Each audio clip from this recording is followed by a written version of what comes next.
जो सबसे खतरनाक एक और बड़ी अहम खबर है वो ये है कि भारत की तरफ से भारत ने $2 लाख के जो ड्रोन्स हैं उनका प्लान जो है वो दे दिया और उसके एग्रीमेंट्स हो रहे हैं। मेरे पाकिस्तानियों, वही हुआ जिसका खतरा था। लेकिन ये कि मैंने आपको बताया था कि इनकी मजबूरी है, क्योंकि ये ड्रोन और इस तरह की चीजों के अलावा कुछ दूसरी चीज यहाँ प्रोड्यूस भी नहीं करते।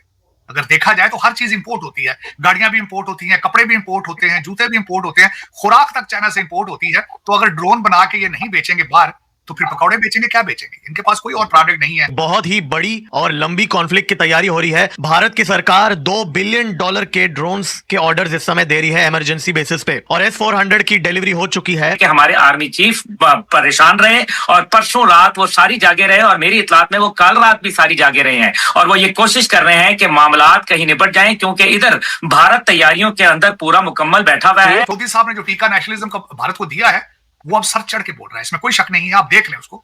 और उसकी वजह सिर्फ यही है कि he is a full time politician, और वो अपनी इलेक्शन कैंपेन से बाहर आते ही नहीं है। छोटा ड्रोन है, इसलिए हमें नजर भी नहीं आता, रेडार पे भी नहीं आता, और इसको हम बिल्कुल डिटेक्ट नहीं कर सकते। तब पता चलता है जब ये आके ठोक देता है। इंडिया ने कहा है कि जी पाकिस्तान गिलगित बल्तिस्तान में इलेक्शन क्यों करा रहा है, प्रोटेस्ट कर दिया पाकिस्तान के साथ। मोदी साहब is an expert, is a good team. उनको हराना इम्पॉसिबल है मेरे ख्याल में। मैं आज ही नहीं कह रहा हूं। Somebody has to be way strong, way stronger. Optics, उसके मीडिया, उसका बोलना, ये पता नहीं कहां से फिर को आएगा मोदी साहब को हराने के लिए।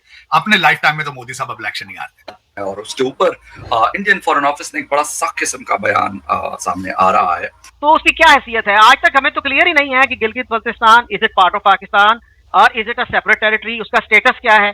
वहां के लोग तो कहते हैं सरजमीन बे आइन, कि आइन ही नहीं है उसका तो कुछ भी। कश्मीर में हालात इस वक्त इंतहाई संगीनी इख्तियार कर चुके हैं, और हालात इस नहज पर पहुंचाने में रियासत और इस हाइब्रिड निजाम का भरपूर हाथ है। अब आके ड्रोन और इलेक्ट्रॉनिक वारफेयर, एंटी ड्रोन जो सिस्टम्स हैं वो ये इस वक्त हुक्मरानी करें। गुर्बत का मजाक उड़ाने का एक फैशन बन चुका है, तो यही अमेरिका के अंदर भी चल रहा है। लेकिन ग्रोथ, अब इनोवेशन खत्म है, मैथ इज रेसिस्ट है। अब तरक्की अमेरिका नहीं करेगा, कोई और ही करेगा, और वो करने वाले भारतीय भी कर रहे हैं और चाइना भी करेगा, क्योंकि दे हैव एपेटाइट। ये एपेटाइट के बगैर काम नहीं हो सकता। ये क्रूज कंट्रोल वाला काम नहीं है कि आप 18वीं सदी से क्रूज पे चल रहे हो तो आप ऑटोमेटिकली ग्रो ही करते जाएंगे। जिस तरह मैंने कल परसों मैंने आपको फरमाया था, आपको कहा था चीमा साहब, कि इस वक्त गूगल के और सॉफ्टवेयर के जो सीईओ हैं दे आर इन इंडिया, और उसमें उसी पे मैंने पढ़ा था कि India has more than 5 million computer programmers, और both companies including Infosys they are committed कि 1 lakh artificial intelligence specialist produce किया जाएगा भारत से। तो उसके बाद फिर आप मुझे ये बता दें कि तरक्की कौन सा मुल्क करेगा, फिर उसमें अमेरिका का नाम शामिल नहीं। लेकिन ये कि मैंने आपको बताया था कि इनकी मजबूरी है, क्योंकि ये ड्रोन और इस तरह की चीजों के अलावा कुछ दूसरी चीज यहाँ प्रोड्यूस भी नहीं करते।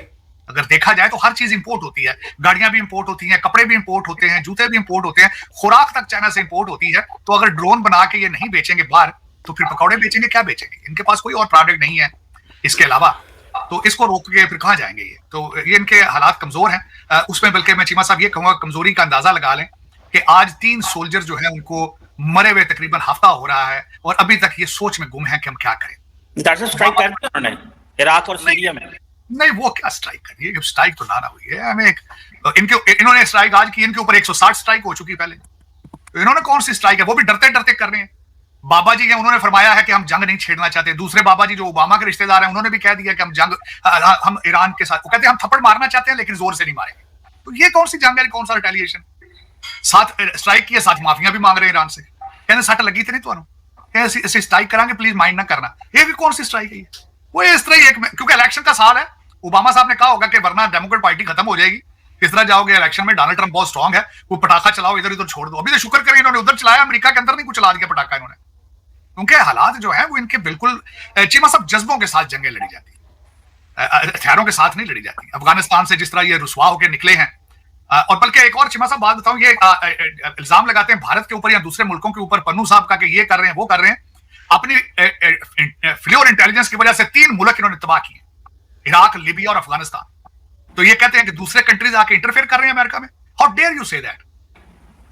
$8 ट्रिलियन की नाकाम जंगें लड़ने के बाद आप भारत को कहते हो कि तुम पन्नों को यहां पे असैसिनेट करना चाहते हो? आप लोगों ने जेनोसाइड किया है मुस्लिम कम्युनिटी का। आपने इस्लाम के खिलाफ, यहां पे जॉर्ज बुश क्रूसेड कहते थे, डेजर्ट इस्लाम को कहते थे दिस इज क्रूसेड। एक बहुत बड़ा एलिगेशन था। जॉर्ज बुश साहब कहते थे कि मैं व्हाइट हाउस में जब मैंने अटैक किया डेजर्ट स्टॉर्म का, तो बार में अपने गार्डन में व्हाइट हाउस में मैं रात को सोच रहा था, चक्कर लगा रहा था, तो मुझे विजन आया, ऊपर से खुदा की तरफ से इशारा आया, उन्होंने कहा तो निकला दो इन्होंने। क्रूसेड, जब आप इस दौर 21वीं सदी के अंदर क्रूसेड लड़ रहे हैं and you are holding India liable for Pannu, how dare. नहीं तो इनके अपने मॉरल्स क्या हैं? इनके मॉरल्स हैं इनके। मैं तो हमेशा ये कहता हूं they are the sons of the pirates themselves. इनके कौन सी मोरालिटी है? आप मुझे ये बताएं, प्रीएम्प्टिव अटैक है, पैट्रियट एक्ट है यहाँ पे, उसमें कोई मोरालिटी है? गुडानमो बे है, उसकी मोरालिटी है? जो अगर ये कहते हैं कि पन्नू के खिलाफ वो गुप्ता, ना कोई शवाहिद है, ना कोई बात है, ना चीत है। इनके अपने क्या हालात हैं? लेकिन चीमा साहब ये इस तरह नहीं है। अब इस वक्त जिस तरह मैं अर्ज करना चाहूंगा, इस वक्त दुनिया फाइनेंशियल इंटरेस्ट के पीछे जाती है, हमारे अपने अपने फैसले लेते हैं फाइनेंशियल इंटरेस्ट के पीछे। और इनको भी पता है कि भारत थोड़ा सा, भारत इनके पास, ये बताएं ताइवान के साउथ चाइना सी के अंदर इनके पास भारत के अलावा दूसरा ऑप्शन क्या है? कोई ऑप्शन नहीं, not a single option. China के पीछे जाना है तो कौन जाएगा इनके? पाकिस्तान जाएगा? कौन जाएगा इनके साथ? तो इनके और दूसरा ये है कि जिस तरह मैं आपको बता रहा था, खुशकिस्मती है ये भारत की, मैं समझता हूं उनकी बहुत बड़ी खुशकिस्मती तो नहीं, मैं कहूंगा उनका बहुत बड़ा हार्ड वर्क है। जिस तरीके से अपने बच्चों को पढ़ा के वो बाहर भेज रहे हैं, जिस तरीके से वो टेक्नोक्रेट बन के जा रहे हैं, टेक्नोक्रेट। और जिस तरह मैंने आपको अर्ज किया कि 5 मिलियन कंप्यूटर प्रोग्रामर भारत में बैठे, 5 मिलियन, छोटे से नंबर नहीं है। तो चीमा साहब ये फिर इस तरह तो नहीं होता ना, इनके बस की बात नहीं है। अब ये जब तक अपनी इनोवेशन पे अपने बच्चों को पढ़ाने का नहीं सोचेंगे, ये दोबारा रिवाइव नहीं कर पाएंगे। इस वक्त America is going through the toughest time of the history, political instability, और सबसे बड़ी बात यह है कि मायूसी, लोग मायूस हो चुके हैं, लोग मायूस हो चुके हैं। लेकिन तार साहब, आप मायूसी की बात करते हैं, दुनिया सारी जो है वो लांचा दे दे डंकियां ला के अमेरिका जाना चाहती है। चीमा साहब, मैं आपकी बिल्कुल बात ठीक है, लेकिन आज से 20 साल पहले तक बिल्कुल ऐसा ही था। अमेरिकन जो प्रेसिडेंट होता था वो डेकोरेटेड होता था। लफ्ज डेकोरेटेड इसलिए इस्तेमाल किया जाता था कि उसने किसी न किसी कॉन्फ्लिक्ट में खुद हिस्सा लिया होता था। जॉर्ज बुश सीनियर जो था वो आखिरी प्रेसिडेंट था जिसने कॉन्फ्लिक्ट के अंदर हिस्सा लिया था, अपना पैट्रियटिज्म जो है प्रूव किया था। उसके बाद ये रस्म टूट गई थी। उसके बाद बिल क्लिंटन साहब आए, मोरालिटी के जनाजे निकले उनके व्हाइट हाउस के दौर के अंदर। फिर उसके बाद करप्शन के हालात ये हैं। मैं आज आपसे ये सवाल करना चाहता हूं, इन्होंने हर जंग हारी है दुनिया के अंदर, कोई जंग एक बता दी जो उन्होंने जीती हो। अब मैं $8 ट्रिलियन इन्होंने फेंका है 3 मुल्कों के अंदर। इन तीनों मुल्कों के अंदर इनका इंटेलिजेंस फेल्योर था, तीनों मुल्कों के अंदर, इराक के अंदर, लीबिया के अंदर और अफगानिस्तान के अंदर, सारे इंटेलिजेंस फेल्योर है। फिर उसके बाद मैं ये पूछना चाहता हूं कि अगर इनकी सुप्रीमेसी इतनी है, अगर इनकी वेपनरी इतनी सोफिस्टिकेटेड है, रात के अंधेरे में अफगानिस्तान से क्यों भागे ये $85 बिलियन का असला छोड़ के? फिर उसके बाद मैं ये पूछना चाहता हूं कि हूथियों से क्यों फिर भाग रहे हैं आज?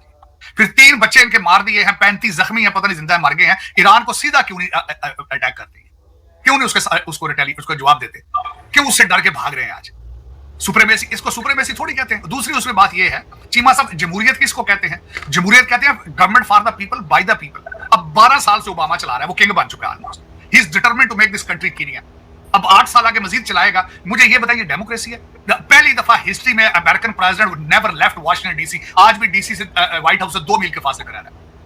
और मजे की बात यह है कि सारी डिक्टेशन वहां से आती है व्हाइट हाउस की, सारी गवर्नमेंट, सारी हैंड पिक उसने कैबिनेट बनाई है ओबामा की। इसको और फिर दूसरा मुझे ये बताएं, ठीक है, आप बिल्कुल ठीक कहते हैं, माजी के अंदर ठीक होता है। जर्नलिज्म किधर है आज? जर्नलिज्म पहले हेल्दी जर्नलिज्म और हेल्दी अपोजिशन के बगैर ये सिस्टम पूरा काम ही नहीं कर सकता। ना जर्नलिज्म जो है वो आज बिजनेस एंटरप्राइज बन चुका, मीडिया एंटरप्राइज बन चुका है, और जो जहां अपोजिशन है उसके खिलाफ हालत ये कर देते हैं कि डिपार्टमेंट ऑफ जस्टिस और FBI उसके पीछे लगा दी जाती है। एस्टेब्लिशमेंट इतनी स्ट्रांग हो चुकी है। फिर जमहूरियत कहां जाएगी? इसको जमहूरियत कहते हैं। फिर मेल इन वोटिंग का फ्रॉड हुआ है। बाइडन साहब मुसलसल कहते हैं मुझे जी 81 मिलियन वोट पड़े हैं, 26 मिलियन तो मेल इन वोट है उसमें से। अभी फिर ये दोबारा तैयारी करेंगे, मेल इन वोटिंग की तरफ जाएंगे। फिर उसके बाद ये जो जितने इलीगल लोग आ रहे हैं, आजकल ग्रीन कार्डों की सेल लगा दी है, ऊपर बिल पेश कर दिया है कि ग्रीन कार्ड पे वोट डालने की उनको इजाजत दी जाए। 1 पार्टी रूल बना, ये जमहूरियत आप कह रहे हैं। और दूसरा ये है, ये जमहूरियत के जनाजे निकल रहे हैं इस वक्त। ये यहाँ जमहूरियत की मैं मानता हूँ बात, माजी में तो ऐसा ही था। दूसरा चीमा साहब बात ये होती है, CNN जो है वो प्रोटेक्ट करता है व्हाइट हाउस को, शील्ड है इस वक्त। दुनिया को असली हकीकत बताने की कोशिश नहीं की जा रही। व्हाइट हाउस, वाशिंगटन डीसी से गाड़ी सुबह चोरी होती है, शाम को शिप पर वो साउथ अफ्रीका चली जाती है, बाल्टीमोर से या किसी और जगह से। वो आपने देखा होगा कि रिपब्लिक डे पे उन्होंने नारी शक्ति के नाम से उन्होंने विमेन को प्रमोट किया है। इसके अंदर जो सबसे बड़ी बात मैंने देखी थी, लखपति दीदी का उन्होंने प्रोग्राम जो है वो शुरू किया है। उसके बाद किसानों को कर्जे देने शुरू किए हैं। उसके बाद उन्होंने स्टार्टअप के लिए लोगों को कर्जे की बात की है। उसके बाद सोलर एनर्जी की बात की है। और उसके बाद मोदी साहब ने उसको काउंटर किया बजट की तकरीर के बाद, और उसमें जो उन्होंने सबसे ज्यादा I was surprise trickle down economy की उन्होंने बात की, और मेरे ख्याल में दिस इज ट्रू। और जो इलेक्शन के हवाले से अगर मुझसे पूछा जाए चीमा साहब, मोदी साहब इलेक्शन जीत चुके हैं, पीरियड, इसमें कोई शक ही नहीं। किसी ये तो बिल्कुल ही मेरा समझना हो कि ये सोचना हो कि मोदी साहब को कोई इलेक्शन का थ्रेट है या कुछ, क्योंकि रीजन मोदी साहब का अपनी इलेक्शन कैंपेन से कभी बाहर आए ही नहीं। He is the master of politics, if you personally ask me. He's a master of optics or delivery or the selection of word. International दौरों पे आते हैं, लगता है वो कैंपेन कर रहे हैं इलेक्शन की। आप देख लें, रिपब्लिक डे आता है इस तरह की, जिस तरह के इलेक्शन की कैंपेन कर रहे हैं। वो तो इलेक्शन बोर्ड से बाहर ही नहीं आए कभी आज तक। तो उनको हराना तो मेरे ख्याल में पॉसिबल ही नहीं है इस वक्त। हालांकि अगर देखा जाए तो वो जो कांग्रेस के हैं राहुल गांधी, वो दूसरे अपनी वो पूरे नेशन के टूर पर निकले हैं, लेकिन ये कि सब कनेक्ट नहीं कर पाते। आज मैं सुन रहा था, अर्ज करता था, आज से कुछ अर्सा पहले पूरी दुनिया के अंदर नेशनलिस्ट मूवमेंट्स चली थी, पूरी दुनिया के अंदर, क्योंकि लोग बेजार थे लोग। और दूसरा जो सोशल मीडिया था वो फौरन लोगों को इंफॉर्मेशन देता, लोग फौरन उसका हल चाहते हैं। उसी वजह से लोग बेजार थे, नेशनलिस्ट मूवमेंट चली थी। सारी नेशनलिस्ट मूवमेंटें खत्म हो चुकी हैं सिवाय मोदी साहब। मोदी साहब ने जो टीका नेशनलिज्म का भारत को दिया है, वो अब सर चढ़ के बोल रहा है, इसमें कोई शक नहीं है, आप देख लें उसको। और उसकी वजह सिर्फ यही है कि he is a full time politician, और वो अपनी इलेक्शन कैंपेन से बाहर आते ही नहीं है। वो जो करते हैं फिर उसको मार्केट भी करते हैं। ये बहुत जरूरी चीज होती है ना कई दफा, कि आप करें फिर उसका क्रेडिट लें, प्रॉपर क्रेडिट लें। उनको सारा इस चीज का तजर्बा है, एस्टेब्लिशमेंट को कंट्रोल करना, टीम बिल्ड करना, टीम से काम लेना, रिजल्ट देखने, लोगों को बताना। मैं आप जरा एक मिनट के लिए आपको मैं कहता हूं, अगले दिन उन्होंने अपने जो वो आइलैंड को प्रमोट किया है, वो लग रहा है जिस तरह के बॉलीवुड के हीरो हैं। आपने देखा वो स्नॉर्कलिंग कर रहे हैं, प्रमोट कर रहे हैं। है कोई दुनिया का दूसरा प्राइम मिनिस्टर कर रहा हो? काकड़ साहब को कहना जाके गोता लगा के पास करो, वो प्रमोट करते हैं, जहाज फेर रहे हैं, सैर कर रहे हैं, इसमें कोई शक नहीं है। लेकिन ऑप्टिक्स कोई नहीं, कोई मूवी बनाकर लगाएं अपनी, कोई वीडियो बनाएं अपनी, कोई इंस्टाग्राम, कोई ट्वीट, कुछ भी नहीं। मोदी साहब is an expert, is a good team. उनको हराना इम्पॉसिबल है मेरे ख्याल में। मैं आज ही नहीं कह रहा हूं, somebody has to be way stronger। Optics, उसके मीडिया, उसका बोलना, ये पता नहीं कहां से फिर को आएगा मोदी साहब को हराने के लिए।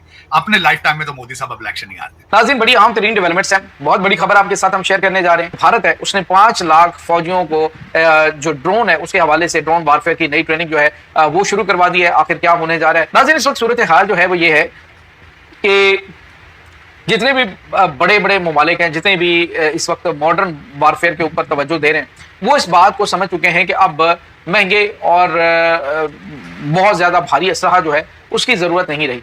अक़वाम मुत्तहिदा के अंदर अभी रिसेंटली एक छोटा ड्रोन पकड़ के जो इसराइली मंदूब है उसने बताया जी कि ये देखें, ये छोटा ड्रोन है, इससे हमें नज़र भी नहीं आता, रेडार पे भी नहीं आता, और इसको हम बिल्कुल डिटेक्ट नहीं कर सकते। तब पता चलता है जब ये आगे ठोक देता है, और इससे हमारी फौज का बहुत ज़्यादा नुकसान हो रहा है लिबनान के खिलाफ। तो वहाँ पर मजलूम बनने की एक एक्टिंग जो है वो बहरहाल उन्होंने की।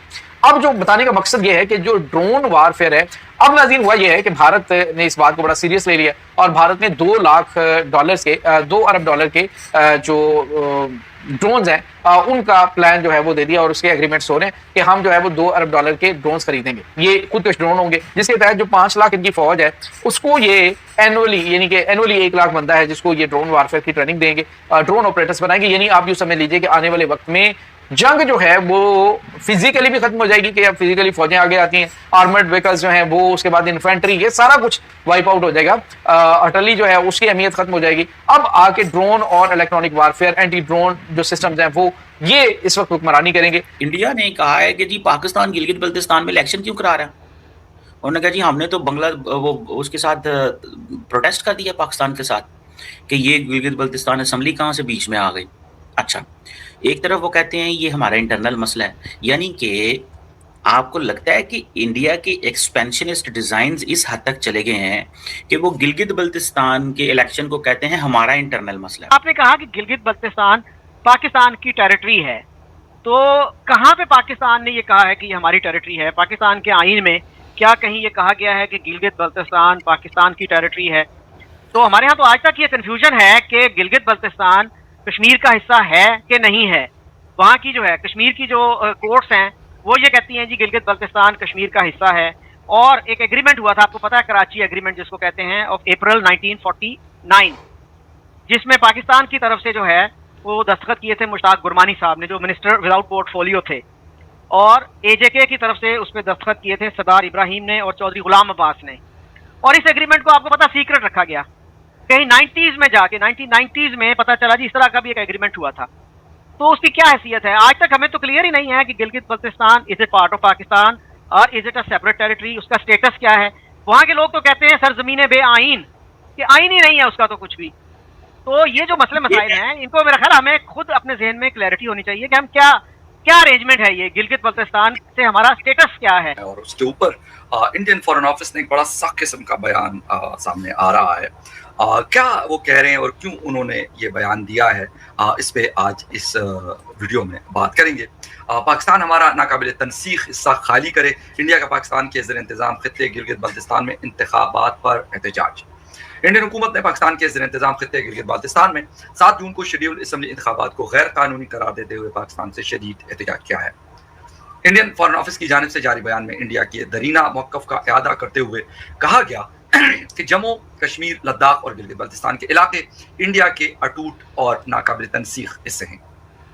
बयान में कहा गया कि पाकिस्तान की तरफ से इस तरह की कोशिशें इंसानी हुकूक की संगीन खिलाफ वर्जियों, सियासी जबर, माशी इस्तेहसाल और पाकिस्तान के गैर कानूनी तौर पर कब्जे वाले इलाके में आज़ादी से इनकार की बुनियादी मसाइल को छुपा नहीं सकती। बयान के मुताबिक इंडिया पाकिस्तान की जानिब से इस खित्ते की हियत में किसी भी तरह की तब्दीली को मुस्तरद करता है और मुतालबा करता है कि पाकिस्तान गैर कानूनी तौर पर कब्जे में लिए गए इन इलाकों को खाली करे। ख्याल रहे कि इंडिया पाकिस्तान के ज़ेर इंतज़ाम कश्मीर के साथ साथ गिलगित बल्तिस्तान पर भी दावा करता है और माजी में इस खित्ते में चीन पाकिस्तान इक़्तिसादी राहदारी मंसूबों पर भी एतराज़ उठाता रहा है। तब पाकिस्तान की हुकूमत इन एतराज़ात को मुस्तरद करते हुए इन इलाकों को पाकिस्तान का हिस्सा करार देती है। हमारे इलाके में बुनियादी इंफ्रास्ट्रक्चर की शदीद कमी है, पीने के पानी, रोजगार और सेहत के मसाइल भी हैं। माजी में नौजवानों के साथ रोजगार के मौके पैदा करने के वादे तो बहुत हुए, लेकिन ये वादे आज तक पूरे नहीं हो सके। तो दोस्तों, जैसा कि आपने क्लिप में देखा कि भारत $2 बिलियन के मतलब कि ड्रोन्स मतलब कि लेने की तैयारी में आ गया है। और भाई साहब ये ऑर्डर्स दिए गए हैं कि भाई मतलब कि वो मतलब कि डोमेस्टिक मैन्युफैक्चरिंग पर मतलब जोर दिया जा रहा है भारत पे, क्योंकि आत्मनिर्भर भारत को मुहिम पर भी मतलब कि भाई जोर दिया जाए। इसलिए भाई साहब भारत में मतलब कि ये मतलब कि चालू कर दिया है सिस्टम, क्योंकि भाई $2 बिलियन के ड्रोन्स जो हैं भाई साहब वो भारत अब बाय करने वाला है। द हिंदू की रिपोर्ट्स के अनुसार India is set for $2 billion drones order in the biggest by industry body says report। ठीक है, the plans are advanced stages with deliveries expected over 18 to 24 months for a jump in value from recent government orders worth 30 billion rupees worth $333 million for tactical class drones। मतलब कि इससे भी ऊपर बढ़ा दिया गया है, मतलब कि $2 बिलियन कर दिया गया, जो कि भाई साहब था 333 मिलियन था, उसको भाई साहब $2 बिलियन पे कर दिया गया। भाई साहब ये कितनी अच्छी बात है भारत के लिए कि भाई साहब भारत के अंदर मतलब कि अब जो भाई साहब जो ड्रोन्स है ना भाई साहब, अब मतलब कि भाई साहब तूफान आएगा अब ड्रोन्स का भाई साहब। ठीक है, आगे मैं पढ़ के आपको बताता हूँ कि आगे क्या लिखा हुआ है। और ठीक है, India is likely to order more than $2 billion worth of military drones from domestic farms this year. It's biggest such purchase an industry body working with the government told Reuters as global and regional conflicts boost demand। देखो India जो है भाई $2 billion के मतलब कि drones है, जो कि भाई साहब डोमेस्टिक फार्म से इस बारी मतलब कि बिगेस्ट परचेस करने वाला है डोमेस्टिक फार्म से, जो कि भाई साहब हमारी घर के ही मतलब कि जो मैन्युफैक्चरर हैं। ठीक है, and industry body working with the government, मतलब कि ये जो इंडस्ट्री है ना ये वर्क करती है भारतीय गवर्नमेंट के साथ में मिलकर, मतलब कि भाई सरकारी और प्राइवेट दोनों ही मतलब कि मिल गए हैं और भाई साहब साथ में मिलकर ये ड्रोन्स वगैरह बनाए जाएंगे। ठीक है, this plan are in advance stages with delivery expected to 18 to 24 months. ठीक है, ये 18 से 24 महीने के बीच में ना डिलीवर हो जाएंगे, यानी कि भाई 2 साल मतलब कि अंडर 2 मतलब कि 2 साल के अंदर में मतलब हो जाएगा, अंडर 2 years। ठीक है, तब तक ये डिलीवर हो जाएंगे और भाई भारत को आपूर्ति होएगी भाई ड्रोन से भाई, क्योंकि भाई साहब जो वॉरफेयर हो रही है ना वो ड्रोन से लड़ी जा रही है। ठीक है भाई साहब, मिसाइलों से लड़ी जा रही है। ठीक है भाई साहब, मतलब कि भाई अब बूट्स ऑन ग्राउंड ना भाई साहब समझ लो बस 20-30% ही रह गए, मतलब बाकी 70% जो है ना भाई साहब वो काम संभाल लिया भाई साहब ड्रोन्स वगैरह ने। ठीक है भाई साहब, एरियल एक्टिविटीज़ ने, ठीक है भाई साहब मिसाइल्स ने, ठीक है भाई साहब ये इंफॉर्मेशनल टेक्नोलॉजी जो है ना इन सब चीज़ों ने सारी वॉरफेयर को संभाल लिया है। ठीक है भाई,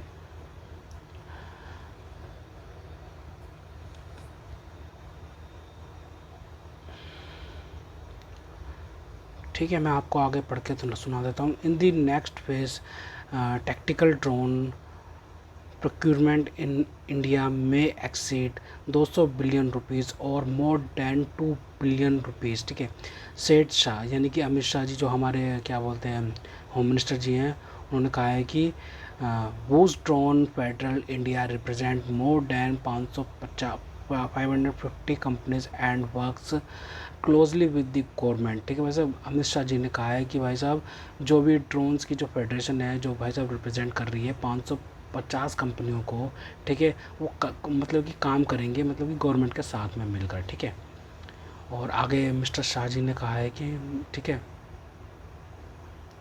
आगे उन्होंने कहा है mister Shah said the new orders में follows a fast track procurement route designed to meet urgent operational needs with delivery probably needed within 24 month. मतलब कि भाई साहब होम मिनिस्टर जी ने कहा है कि भाई साहब न्यू ऑर्डर जो है ना भाई साहब वो फास्ट ट्रैक प्रोक्यूरमेंट रूट के तहत ना भाई साहब वो भाई साहब ऑपरेशनल होंगे। ठीक है, भाई साहब वो भारतीय सरकार को दिए जाएंगे with delivery probably needed 24 month के अंदर अंदर में। मतलब कि भाई साहब 2 साल के अंदर अंदर ये ड्रोन्स भारतीय सरकार को मिल जाएंगे, भारतीय आर्मी को। मतलब कि भारतीय मतलब कि ड्रोन्स वगैरह तो भाई साहब एयरफोर्स से संभालेगी, तो भारतीय मतलब कि उनको भी आर्मी को भी मिलेंगे और भाई उनको भी मिलेंगे, एयरफोर्स को भी मिलेंगे और भाई साहब नेवी को भी मिलेंगे ही। सबसे ज़्यादा एयरफोर्स को ज़्यादा मिलेंगे मेरे ख्याल से। The defence minister did not immediately respond to request for comment on the likely purchase order. मतलब डिफेंस मिनिस्टर ने जल्दी से रिस्पॉन्स नहीं किया है। ठीक है, भाई साहब क्या बोलते हैं इस चीज़ पर। खैर, India's offensive potential of low cost drones in spotlight. India's post follows clash with Pakistan in May last year when both sides deployed unmanned aerial vehicle at scale for the first time, highlighting the offensive potential of low cost drones। यानी कि मतलब कि जो भारत की जो जंग हुई थी ना मई में लास्ट ईयर पिछले साल भाई साहब, उसमें मतलब कि ड्रोन्स का इस्तेमाल दोनों ही देशों ने बहुत बढ़ चढ़कर किया था। ठीक है, India shifted towards long cycle defense drones procurement. The conflict in Ukraine and Iran have further sped adoption globally, driving down cost and reshaping bilateral battlefield tactics। मतलब कि भाई साहब जो यूक्रेन और ईरान की यूक्रेन में जो वॉर चल रही है, ईरान में जो वॉर चल रही है ना, उसमें भी भाई साहब ये ही मतलब कि यही ड्रोन की जो कैपेबिलिटी है ना भाई वो इस्तेमाल करी जा रही है, उनसे इस्तेमाल करने का मतलब कि आइडिया मिला है सबको। In March the defence minister approved a proposal with about 2.3 trillion rupees. ठीक है, 2.3 ट्रिलियन रुपीज़ का मतलब डिफेंस मिनिस्टर ने अप्रूव किया था। ठीक है, to buy transport aircraft missiles system and remotely piloted strike aircraft और armed drones without giving us spending breakdown. ठीक है भाई साहब, जो डिफेंस मिनिस्टर उन्होंने कहा था कि 2.38 ट्रिलियन डॉलर के मतलब कि भाई साहब ये बाय करने हैं एयरक्राफ्ट मिसाइल सिस्टम। ठीक है, रिमोटली पायलटली मतलब कि जो रिमोटली पायलटली से एयर स्ट्राइक होएगी। ठीक है भाई साहब, जो मतलब कि उसको जो पायलट के द्वारा रिमोटली चलाया जाएगा। ठीक है, और armed drones without giving a spending breakdown. ठीक है, वैसे ये चीज़ है। Drones are force multipliers on the modern battlefield, said Ramesh Chandra Padhi, an executive at IG Defense, a builder of advanced unmanned aerial and short-range missile system. The Indian Army, following emergency or fast-track procurement to expedite the induction of drones on a very large scale, the former senior army officer added this. ठीक है, तो भाई साहब मतलब कि कुल मिला के जो सब कुछ चीज़ है ना भाई साहब, जो ड्रोन इंडस्ट्री एक्सपोर्ट्स हो रही है ना इंडिया के अंदर, देखो India has more than 600 firms making drones and companies with more than 100 focused on defence applications. ठीक है, मतलब कि 600 ज़्यादा फर्म्स हैं भाई साहब, ये कंपनी है जो भाई साहब ये असला बनाती हैं, जो कि भाई साहब ये ड्रोन्स वगैरह मिसाइल्स वगैरह बनाती है। और उसमें बड़ी बड़ी कंपनियां जो लगी हैं वो लगी है उत्तर प्रदेश के अंदर भाई साहब। उत्तर प्रदेश के अंदर भाई साहब मतलब कि भाई साहब एक टाइम पे उत्तर प्रदेश कट्टे बनाए जाते थे, इलीगली कट्टे बनाए जाते थे। और भाई साहब मतलब कि भाई साहब बहुत ज़्यादा मतलब कि आतंकवाद तो नहीं कहेंगे उसको, उसको कहेंगे कि भाई साहब क्राइम बहुत ज़्यादा, रेट बहुत ज़्यादा बढ़ गया था उत्तर प्रदेश के अंदर। लेकिन अब उत्तर प्रदेश की शक्ल बदल गई है भाई साहब कि भाई साहब उत्तर प्रदेश को अब भाई साहब मैन्युफैक्चरिंग हब के नाम पर जाना जाता है। और असला जो बनाया जाता है ना भाई साहब, जो कि गवर्नमेंट इस्तेमाल करेगी, जो हमारी आर्मी इस्तेमाल करेगी, उनके लिए असला बनाया जा रहा है भाई साहब। बड़ी बड़ी कंपनीज लग रही है, ये बहुत अच्छी बात है मतलब कि उत्तर प्रदेश के लिए भाई साहब। उत्तर प्रदेश भाई साहब मतलब कि भाई इकनॉमी में सबसे ज़्यादा बूस्ट करने वाला, मतलब इकनॉमी में महाराष्ट्र के बाद में सबसे ज़्यादा भाई साहब इकनॉमी में मतलब कि भाई साहब पैसा देता है भाई साहब ये उत्तर प्रदेश। ठीक है भाई साहब। तो खैर तो दोस्तों अगर आपको हमारी ये वीडियो पसंद आई तो कम से कम व्हाट्सएप पर जरूर शेयर कीजिएगा, साथ साथ चैनल को सब्सक्राइब करके हमारा मनोबल जरूर बढ़ेगा, ताकि हम आपके लिए ऐसे ही मनोरंजन वीडियोज़ बनाते रहें। तो वैसे मिलते हैं आपसे अगले वीडियो में, तब तक के लिए जय हिंद।